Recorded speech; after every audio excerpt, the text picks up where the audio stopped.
Halo, selamat datang di channel Redaksi Jurnal. Jelang Lebaran, Sri Mulyani buru utang anak cendana, Bakri, Hashim, dan kawan-kawan. Ditulis oleh Niha Alif di siwar.com. Tak ada kata takut sama sekali dalam kamus Sri Mulyani. Meski berhadapan dengan para mafia kelas kakap, Sri Kandini tak sedikit pun gentar. Padahal SBY bisa pura-pura pingsan kalau berhubungan dengan cendana atau Bakri. Tapi, di tangan Sri malah dibuat takluk. Masih ingat kasus BLBI dan Lumpur Lapindo? Masih ingat perseteruan Sri Mulyani dengan Bambang Trihatmojo? Jelang Lebaran kali ini, Sri Mulyani justru malah gencar memburu utang-utang mereka, bahkan hingga ke luar negeri. Berita ini memang akan membuat panas para mafia negara. Begitu teganya Sri Mulyani hingga saat mau Lebaran pun masih saja dikejar untuk membayar hutang. Padahal momen ini justru membuat para pengusaha harus membayarkan 2 kali gaji karena ada THR yang harus dibayar. Tapi inilah yang namanya aturan negara. Mau sedang susah atau bahagia, tetap harus tunduk pada aturan dan kesepakatan yang berlaku. Mungkin ini juga yang membuat SBY menyingkirkan Sri Mulyani dulu kala karena sikap keras kepala Sri Kandi satu ini. Seperti diberitakan CNBC-Indonesia.com, sederet piutang negara ditargetkan oleh pemerintah untuk bisa segera dibayar. Mulai dari dana bantuan likuiditas Bank Indonesia, piutang oleh Bambang Trihatmojo, hingga utang Lapindo Brantas dan PT Minarak Lapindo Jaya milik keluarga Bakri. Belum lama ini Direktur Jenderal Kekayaan Negara atau DJKN Kementerian Keuangan Ronald Silaban yang juga merupakan Ketua Satgas Hak Tagih Dana BLBI mengungkapkan akan menagih aset dana BLBI hingga ke luar negeri. Rio menjelaskan ada 22 obligor dan sejumlah debitur yang menjadi incaran penagihan pemerintah. Saat ini, seluruh dokumen untuk melakukan penagihan sedang disiapkan dan nama-nama tersebut akan diserahkan kepada Dewan Pengarah Satgas Hak Tagih Dana BLBI. Seperti diketahui, Presiden Jokowi juga telah membentuk Satgas BLBI yang tertuang dalam Kepres nomor 6 tahun 2021.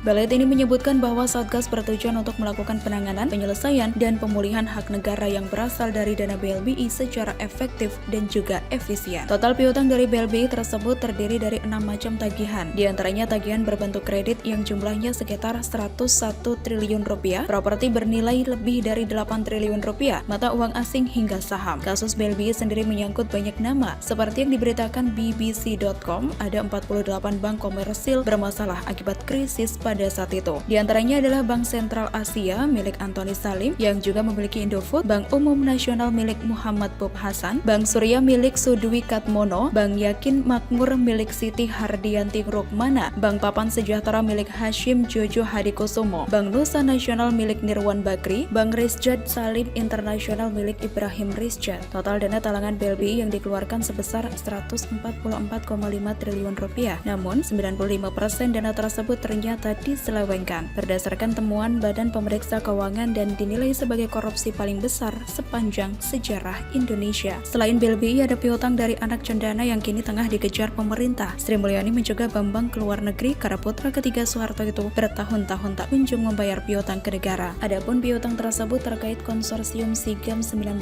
tahun 1997 saat Bambang menjabat sebagai ketua konsorsium penyelenggara. Ayah Bambang Trihatmojo, Soeharto, yang kala itu menjabat presiden menggelontorkan uang 35 miliar rupiah untuk konsorsium tersebut lewat jalur bantuan presiden. Nilai utang yang harus dibayar menurut data Kemenku adalah sebesar 50 miliar rupiah. Terakhir adalah utang Lapindo oleh Abu Rizal Bakri. Seperti diketahui, pada Maret 2007 perusahaan konglomerasi Bakri itu memperoleh pinjaman 781,68 miliar rupiah. Namun, utang yang ditarik dari pemerintah atau dana talangan sebesar 773,8 miliar rupiah. Perjanjian pinjaman tersebut memiliki tenor 4 tahun dengan suku bunga 4,8%. Sedangkan denda yang disepakati adalah 1/1000 per hari dari nilai pinjaman. Kalau perjanjian disepakati, Lapindo akan mencicil 4 kali sehingga tidak perlu membayar denda atau lunas pada 2019 lalu. Nyatanya, semenjak uang negara dicairkan melalui perjanjian PRJ-16-MK01-2015 mengenai pemberian pinjaman dana antisipasi untuk melunasi pembelian tanah dan bangunan warga korban Lumpur Lapindo, Sidoarjo. Dalam peta area terdampak 22 Maret 2007, Lapindo hanya mencicil 1 kali. Pihak Lapindo baru membayar utang dana talangan pemerintah sebesar 5 miliar rupiah dari total uang 773,8 miliar. Semoga saja pemerintah segera memberlakukan aturan penyitaan aset bagi mereka yang kelamaan membayar utang negara. Jangan sampai nanti kalau periode Jokowi habis tapi utang masih belum lunas. Apalagi kalau sampai pengganti Jokowi adalah saudara dan kawan dari para mafia di atas. Bisa-bisa justru negara yang dibuat buntung untuk melunasi utang mereka. Selagi Sri Mulyani masih jadi Menko, selagi Jokowi masih jadi presiden, kita berharap para mafia bisa diberantas hingga ke akar. Kalau perlu perlu miskinkan mereka dan kembalikan kekayaannya ke negara. Jadi, meski Jokowi tak lagi menjabat, para mafia sudah tak punya taring lagi menggerogoti bangsa ini. Meski begitu, kita terus berdoa agar saat Jokowi tak lagi memimpin, akan ada pengganti di pemerintahan yang lebih baik, minimal sebaik yang dilakukannya. Begitulah kura-kura. Silahkan tulis komen Anda di kolom komentar, like, subscribe, dan share. Redaksi Jurnal pamit, sampai jumpa.